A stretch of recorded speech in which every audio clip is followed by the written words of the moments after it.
Internet पे जो resume tips मिलती हैं ना, उनकी सबसे बड़ी प्रॉब्लम ये है कि मोस्टली सब्जेक्टिव होते हैं। जो मेरे लिए काम करते हैं वो आपके लिए काम नहीं करेंगे, और जो आपके लिए काम करते हैं वो मेरे लिए काम नहीं करेंगे। इसीलिए जब ऑस्टिन बेलसैक ने अबाउट 1 लाख रेज्यूमेस का प्रॉपर एनालिसिस करके अपने फाइंडिंग्स रिलीज किए, तो मुझे लगा कि मैं इस फाइंडिंग से बेस्ट चीज़ें निकाल के आपको बताऊं। तो आपको पढ़ना नहीं पड़ेगा और साथ में रेज्यूमे भी अच्छा बन जाएगा। ये इन्फॉर्मेशन ऑस्टिन के फाइंडिंग के साथ मिल जाएगी। दिस इज इम्पोर्टेंट क्योंकि यार डेटा के सामने गेस वर्क की जरूरत नहीं है। हमें एग्जैक्टली पता लग जाएगा कि क्या काम करता है, क्या नहीं काम करता है। मुझे लगता है कि ये फाइंडिंग बिल्कुल गोल्ड माइन जैसा है। बेसिकली मुझे जो सस्पिशन था वो कंफर्म हो गया है कि इनक्रेडिबल रेज्यूमे बनाना तो कुछ प्रूवन फंडामेंटल प्रिंसिपल्स फॉलो करना ही पड़ेगा। चाहे आप फर्स्ट जॉब के लिए अप्लाई कर रहे हैं या फिर आपके पास कई सालों का वर्क एक्सपीरियंस है और पुराने रेज्यूमे को आप रिवैम्प कर रहे हैं। आपका टाइम प्रेशियस है तो मैं सीधा पॉइंट पे आऊंगी। पहले 5 की लर्निंग शेयर करूंगी, फिर स्टडी के इम्प्लीकेशंस डिस्कस करूंगी और एंड में प्रैक्टिकल टिप्स दूंगी जो आप इमीडिएटली अपने रेज्यूमेस पर अप्लाई कर सकते हैं। हाय फ्रेंड्स, चैनल पे वापस वेलकम। अगर आप मेरे चैनल पे नए हैं, मेरा नाम निशा है। हम यहाँ प्रैक्टिकल करियर, प्रोडक्टिविटी और आर्टिफिशियल इंटेलिजेंस के बारे में बात करते हैं। अब चले बिना टाइम वेस्ट किए ऑस्टिन की स्टडी के फाइंडिंग को देखते हैं। नंबर 1, लिंक्डइन प्रोफाइल वाले रेज्यूमेस के इंटरव्यू रेट ज्यादा होते हैं, लेकिन सिर्फ 48% रेज्यूमेस में लिंक्डइन प्रोफाइल होती है। नंबर 2, कैंडिडेट्स ने इंपॉर्टेंट वर्ड्स का सिर्फ 51% इस्तेमाल किया है। सॉफ्ट स्किल्स तो पूछो ही मत, वो तो डाले ही नहीं है। नंबर 3, मेजरेबल मेट्रिक्स से आउटकम इंप्रूव होते हैं, पर सिर्फ 26% रेज्यूमेस में 5 मेट्रिक्स थे।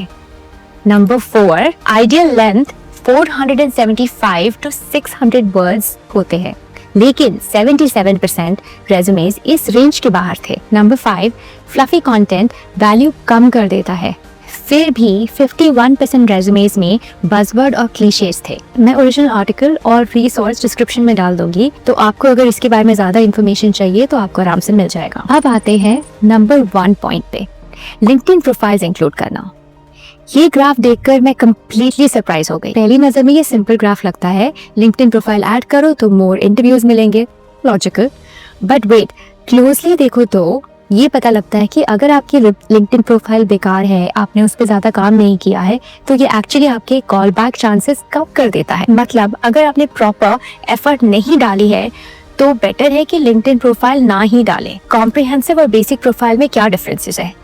फर्स्ट थिंग, प्रोफेशनल हेडशॉट और बैनर। प्रोफेशनल हेडशॉट के लिए आप रेप्लिकेट में जा सकते हैं, वहाँ पे एक मॉडल को ट्रेन कर सकते हैं आपके फोटोज के साथ, एंड आप कई सारे अपने हेडशॉट्स बना सकते हैं। उसमें से पिक एंड चूज करें और डाल दें। बैनर के लिए मैं सजेस्ट करूंगी वन ऑफ द फोटोज जो आपने अभी बनाया होगा, जो आपने फोटो रेप्लिकेट में बनाया होगा, उसको कैनवा में डाल के एक अच्छा सा बैनर लिंक्डइन के लिए बनाएं। अगर आप कैनवा में लिखते हैं लिंक्डइन बैनर, आपको कई सारे टेम्पलेट्स नजर आ जाएंगे। Second thing is work section meaningful होना चाहिए और आप दिखना चाहिए कि आप कनेक्शंस बनाने के लिए मीनिंगफुल एफर्ट करते हैं। इंटरेस्टिंग फाइंडिंग ये भी है कि जैसे जॉब लेवल इंक्रीज होता जाता है, कॉल बैक रेट्स की डिपेंडेंसी का गैप कम होता जाता है। मतलब strong LinkedIn profile entry level seekers के लिए ज्यादा क्रूशियल है कंपेयर टू सीनियर प्रोफेशनल्स। अगर हेल्पफुल लग रहा है वीडियो तो लाइक कर दीजिए, और अगर नहीं तो कीप वॉचिंग, बेटर इन्फॉर्मेशन आने वाला है। नंबर 2, रेज्यूमे बनाते वक्त सही कीवर्ड्स और स्किल्स डालना। मैं खुद ऑनलाइन एप्लीकेशंस भेजने की फैन नहीं हूँ, लेकिन सच ये है कि एप्लीकेंट ट्रैकिंग सिस्टम एग्जिस्ट करता है और इनका काम सिंपल है, बस रेज्यूमे स्कैन करके कीवर्ड्स ढूंढना और फिर उसके बेसिस पे कैंडिडेट्स को फिल्टर करना। एक एवरेज जॉब डिस्क्रिप्शन में लगभग 43 कीवर्ड्स होने चाहिए, लेकिन कैंडिडेट अपने रेज्यूमे में खाली 20 के अराउंड मैचिंग कीवर्ड्स डाल पाता है। ये तो आधा काम हुआ, राइट? इसका सोल्यूशन इजी है। फ्री वर्ड क्लाउड टूल में जाओ, जॉब डिस्क्रिप्शन को कॉपी पेस्ट करो और देखो कौन से वर्ड्स बार बार आ रहे हैं, फिर उन्हें नेचुरली अपने रेज्यूमे में इंक्लूड। जबरदस्ती भरना मत, फ्लो नेचुरल होना चाहिए। अब एक और इम्पोर्टेंट बात है, ज्यादातर रेज्यूमे अराउंड 60% हार्ड स्किल्स डाल देते हैं, जैसे एक्सेल, पाइथन, एसक्यूएल, ये सब हो जाता है, लेकिन सिर्फ 28% ऑफ सॉफ्ट स्किल्स मेंशन होते हैं। मतलब हम अपने टेक्निकल टूल्स को लिस्ट कर देते हैं, लेकिन इक्वली इंपॉर्टेंट होते हैं जो हमारे सॉफ्ट स्किल्स, हम उन्हें भूल जाते हैं। और आज के टाइम पे सॉफ्ट स्किल उतनी ही इंपॉर्टेंट होती है जितनी की हार्ड स्किल्स। एम्प्लॉयर्स देखना चाहते हैं कि बंदा सिर्फ टूल्स चलाना जानता है या कि टीम्स के साथ काम भी कर पाएगा। कम्युनिकेशन, लीडरशिप, प्रॉब्लम सॉल्विंग, ये सब इक्वली मैटर करते हैं। ये रही list of 5 in demand soft skills जो थोड़ी सी यूनिक है और थोड़ी सी हटके है। Communication, problem solving, emotional intelligence, time management and prioritisation, resilience and stress management. ये सारी चीजें थोड़ी सी हटके हैं और आप इसको इंक्लूड कर सकते हैं depending on your job in your resume. जो आपके काम और पर्सनालिटी में जनरली फिट बैठता है वही अपने रेज्यूमे में टैक्टफुली इंक्लूड करो। बॉटम लाइन क्या है? रेज्यूमे में बैलेंस होना चाहिए। हार्ड स्किल्स और सॉफ्ट स्किल्स दोनों स्मार्टली लिखो और साथ ही कीवर्ड्स भी। ये गेम आधा मन से खेलोगे तो एटीएस भी रिजेक्ट कर देगा और साथ में रिक्रूटर भी इग्नोर कर देगा। नंबर 3, अपने बुलेट पॉइंट्स में मेजरेबल रिजल्ट्स इंक्लूड करना चालू करें। ये पॉइंट सुन के सिंपल लगता है लेकिन डेटा देखो तो शॉकिंग है। स्टडी शो करता है कि सिर्फ 26% रेज्यूमेज में 5 से ज्यादा की मैट्रिक्स होते हैं, जबकि 36% में एक भी क्वांटिफाइबल रिजल्ट नहीं था। ये तो बिल्कुल गलत है। कंपनीज मैट्रिक्स वाले रेज्यूमेज क्यों प्रेफर करती है? सिंपल सा लॉजिक है, मैट्रिक्स से वैल्यू समझ आता है और क्वांटिफाई करना आसान हो जाता है। मैं इस पॉइंट पे कितना भी स्ट्रेस करूं कम है। देखो, अगर 10 कैंडिडेट्स कह रहे हैं कि मैं सोशल मीडिया कैंपेन प्लान और एग्जीक्यूट करता हूं, तो बताओ कैसे पता लगेगा कि कौन अच्छी तरह से करता है और कौन एक्चुअली क्या करता है। लेकिन अगर कोई इंसान ये कहता है कि मेरे कैंपेन से 30% ईयर ऑन ईयर इंक्रीज हुआ है सेल्स या रेवेन्यू, वो तुरंत स्टैंड आउट हो जाएगा। एक पॉपुलर तरीका है XYZ formula, accomplished X as measured by Y by doing Z। For example, content marketing manager का bullet point, drove 500 organic sign-ups to our monthly newsletter by A/B testing content layout and collaborating with co-marketing partners, representing 43% quarter-on-quarter increase। सुन के कितना cool लगा ना? And ऐसा लगा कि उसने actually numbers दिए हैं हमें। अब प्रो टिप, बहुत से लोग कहते हैं मेरे प्रोजेक्ट का डायरेक्ट रेवेन्यू इम्पैक्ट ही नहीं है, मैं तो खाली पूरा दिन एक्सेल पे नंबर डालता रहता हूँ।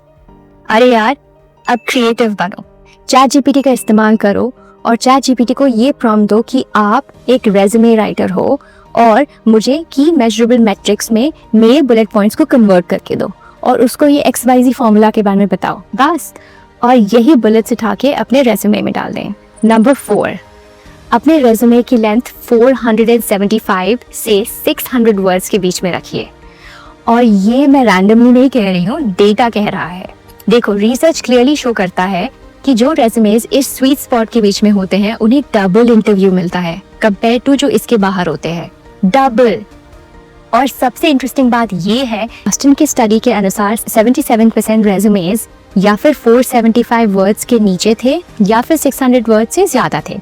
मतलब सिंपल सा मैथ है, अगर आप अपना रेज्यूमे जस्ट 500 वर्ड्स का रखते हैं तो स्टैटिस्टिकली स्पीकिंग आप ऑटोमेटिकली स्ट्रॉन्गर पोजीशन में होते हैं कंपेयर टू अदर कैंडिडेट्स। ये तो क्लियर एडवांटेज है और काफी सिंपल सा सोल्यूशन है। हाँ, ये मैं क्लियर कर दूं कि ऑब्वियसली कुछ एक्सेप्शंस है।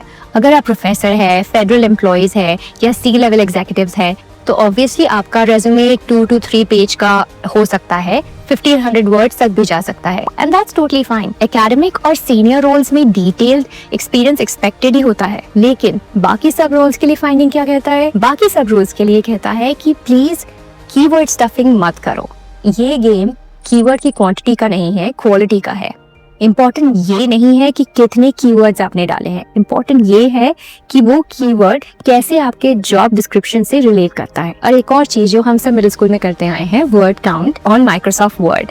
सो उसमें जाके एक बार चेक कर लें कि आपका रेज्यूमे कितने वर्ड्स का है। मुझे पता है कि बहुत ही सिंपल चीज है लेकिन मोस्ट पीपल इग्नोर कर देते हैं। अब आप इग्नोर नहीं करोगे बिकॉज आपको एक्चुअली पता है कि ये डेटा बैक्ड है। आप चलते हैं नंबर 5 पे, जो सबसे बड़ा हेडेक है रिक्रूटर्स के लिए, हायरिंग मैनेजर्स के लिए और बेसिकली हर कोई इंसान जो रेज्यूमे पढ़ता है, बज़वर्ड्स और क्लीशेस। सीरियसली प्लीज इन्हें यूज करना बंद कर दें। देखो, हम सब जानते हैं कि हम अपने पैशन से सुपर मोटिवेटेड हैं, हम सब डिटेल ओरिएंटेड टीम प्लेयर है, सबके पास क्रिएटिव माइंडसेट है। ऑब्वियसली कौन सिनर्जीज बिटवीन डिफरेंट प्रोडक्ट्स के बारे में बात नहीं करना चाहता। अगर आपको भी ये सब सुन के क्रिंज लगा तो सोचो उस पूरे रिक्रूटर की क्या हालत होती होगी जो ये ही सारे वर्ड्स 50 बार पढ़ता है, और वो भी इतने सारे रेज्यूमेज में। स्टडी के हिसाब से 51% रेज्यूमेज में ये सब बकवास भरा पड़ा था। समझो ना, ये बज़वर्ड्स और फ्लफ एक्चुअली आपके मैसेज को वीक कर देता है। आपकी रेज्यूमे का जॉब है कि वो एक्सपीरियंस को सेल करे। इसका एक सोल्यूशन है, गूगल करो बज़वर्ड्स इन रेज्यूमेज, और जो भी चीज़ें आपको मिलती है वो जाके रेज्यूमे में मैच करो और उसको निकाल दो। ट्रस्ट में इंस्टेंट अपग्रेड मिल जाएगा। ऑस्टिन की स्टडी में जो फाइंडिंग्स थे काफ़ी बेसिक थे। ऑब्वियसली आपको मेजरेबल रिजल्ट्स डालने चाहिए, लिंक्डइन प्रोफाइल ठीक से बनाना है और बज़वर्ड से बचना है। लेकिन मैं होप करती हूँ कि इस रिसर्च के सॉलिड नंबर्स की वजह से कन्विंस हो गया है कि ये इंपॉर्टेंट चीज़ें एक्चुअली इंपॉर्टेंट फाउंडेशन है। इसके बाद आप और फाइन ट्यूनिंग कर सकते हैं। सच कहूँ तो मैं भी ये मिस्टेक्स कर चुकी हूँ, कोई बड़ी बात नहीं है। द पॉइंट इज हमें ये सब चेंजेस अपने रेज्यूमे में डालना है। अगर आपको ये वीडियो पसंद आए तो प्लीज लाइक करें। मिलते हैं दोबारा नेक्स्ट वीडियो में।